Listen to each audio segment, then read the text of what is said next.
It is certainly my pleasure and my privilege to be back here at the University of Maryland, the place where I was born, the place where I went to law school, a place that has played a very significant role in my destiny. I also want to thank Dr. J. Herman for your leadership. When you came to this position, you said that you would do everything in your power to lift up the economic and health needs of our community, and you've done that over and over again. You also said that you wanted to lift up the educational opportunities. You've done it over and over and over again. And I really do appreciate it. I don't see how the history of this institution can be written without dedicating a chapter to you and your efforts. To Sonia Springfield, Dr. Springfield, I want to thank you for being here. It is so important that we have people in positions like yours who have a sensitivity for what this is all about. So often people don't understand, but a lot of times we are placed in certain positions at certain times, and our experiences allows us to be more effective in that position. That's why I always tell my children, don't curse your journey, because usually the pain can lead to the passion to do your purpose. And so I believe, I don't know about the pain, but I know you have a passion and you're doing your purpose. This is so very, very important. I wish that we had 50 cameras here, because this is a dream event. That's what it's all about. And to all of our University of Maryland folks and all our partners, everybody that had anything to do with this, I want to thank you too. Renee Cohen, I want to thank you for being here. She is a strong advocate for health issues. I don't know what Ben Cardin would do without her. And he has been a strong advocate of health issues, and I certainly bring greetings on his behalf and our entire delegation. I'm going to take just about 7 minutes to try to put this in some kind of context. You know, one of the things as I get older, Dr. Perman, I try to study everything that happens to me in my life. And because I realize that the person who does not study their own life, they're bound to make mistakes over and over and over again. And they're bound not to be empowered by the things that have happened to them. They are the persons that constantly ask the question, why did it happen to me, instead of asking the question, why did it happen for me? And so when I heard you speak, and I heard Dr. Springfield speak, I could not help but think about when I was a little boy, and a lawyer named Juanita Jackson Mitchell came to my neighborhood, which wasn't that far from here in South Baltimore, and told us that at that time we were in a little wading pool that was about twice the size of this little area here. And she said, you can go to a wading pool that's much bigger than this, a swimming pool, Olympic-sized pool. And she said, you all don't have to wait turns to step into this little pool that's only 2 feet, but there's an Olympic-sized pool 12 blocks from here. The one thing that she did not tell us, Renee, is that it was segregated. And sure enough, we marched for 7 days, and the history is written. 7 days, and on the 7th day, and after people had beaten us and stoned us, Dr. Perman, on the 7th day, we integrated the pool. And that was an empowering moment for me. And I'm going to tell you why I'm talking about this. Because that's the first time I learned that I had rights. And it was a lawyer that taught me that. And at 11 years old, I decided at that moment I wanted to be a lawyer. At that moment. Students, the odds were against me. My mother and father only had a 2nd grade education. They were former sharecroppers from Manning, South Carolina. The odds were against me. We were poor. My mother was a domestic, cleaning people's houses and washing their toilets and taking care of their kids. My daddy was a laborer. The odds were against me. I had 6 brothers and sisters living in a 3-room house in South Baltimore. The odds were against me. And I wish I had a program like this. And so what happened was eventually I got out of, and back then, and the odds were against me, because back then, at 11, I was in special ed. I had been there from the kindergarten through the middle of the 6th grade.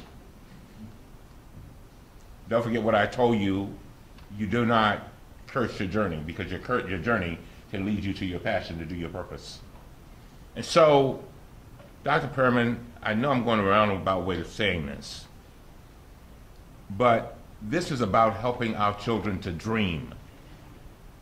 That's what this is all about. That's why I'm so grateful to you and grateful to the NCI, you, Dr. Stringfield. It helps them to dream. The way I had to get my dream was through some pain of trying to break through the walls of segregation. That's not the way it should be done.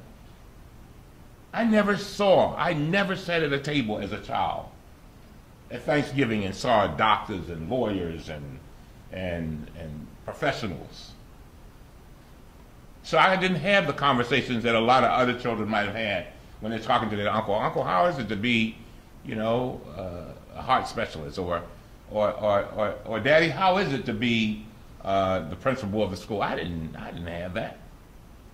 And a lot of the children that you are talking about do not have that.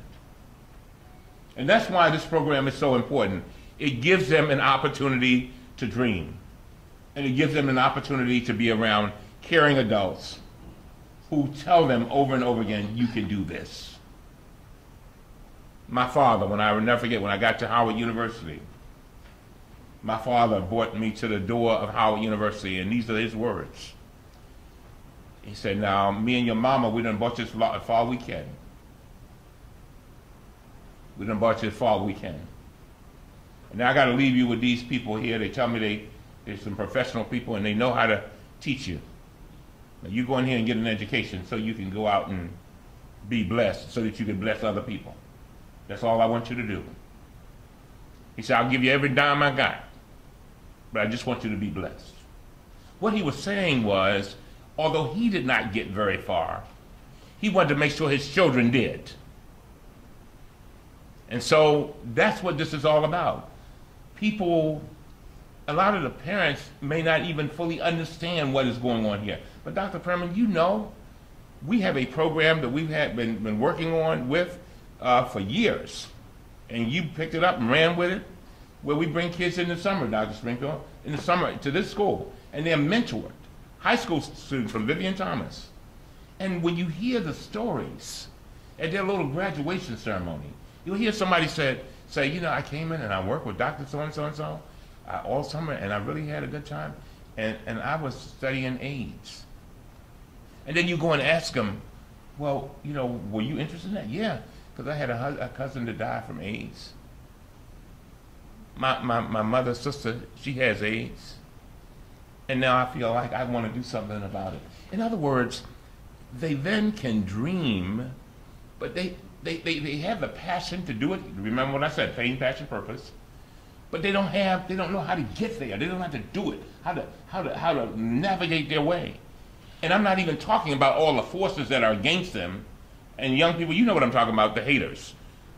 You know what I'm talking about, folks who are envious of you. And so that's what this is all about. But it does even more than that. It provides, as Dr. Springfield said, a diverse workforce. You know, it's so sad. Sometimes I ride through, and I don't live that far from here, but I ride through and I see people standing on the corners.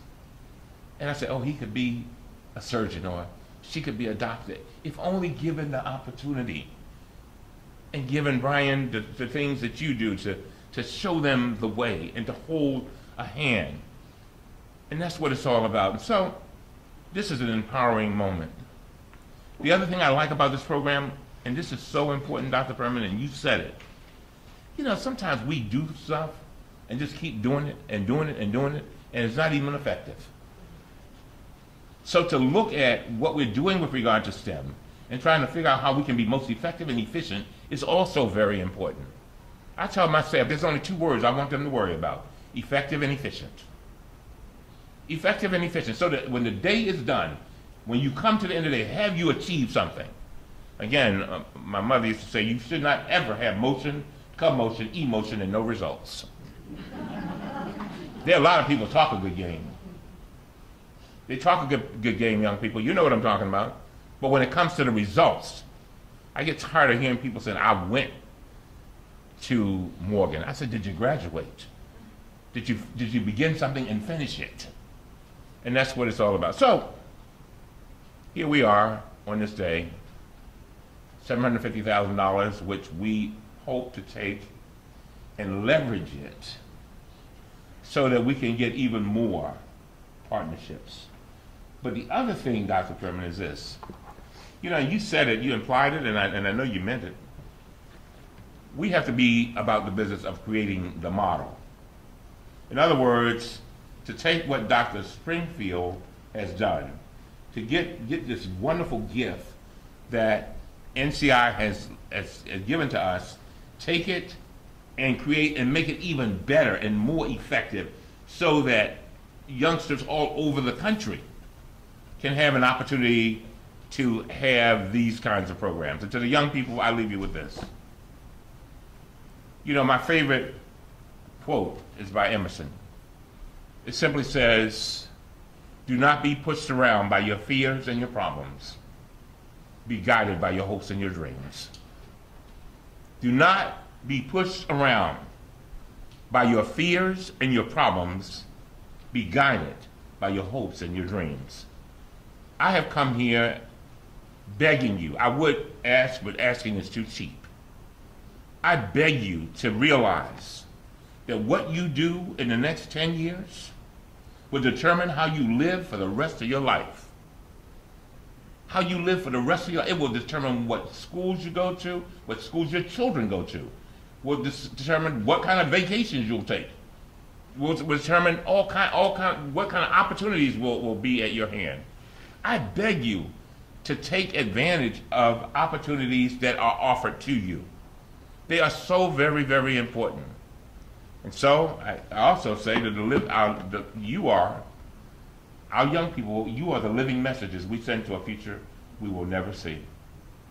I told an audience just yesterday, African American men, we're lucky if we get to be 70. I'm 63, got 7 years. But I want to make sure that the living messages that I leave, I want them to be powerful.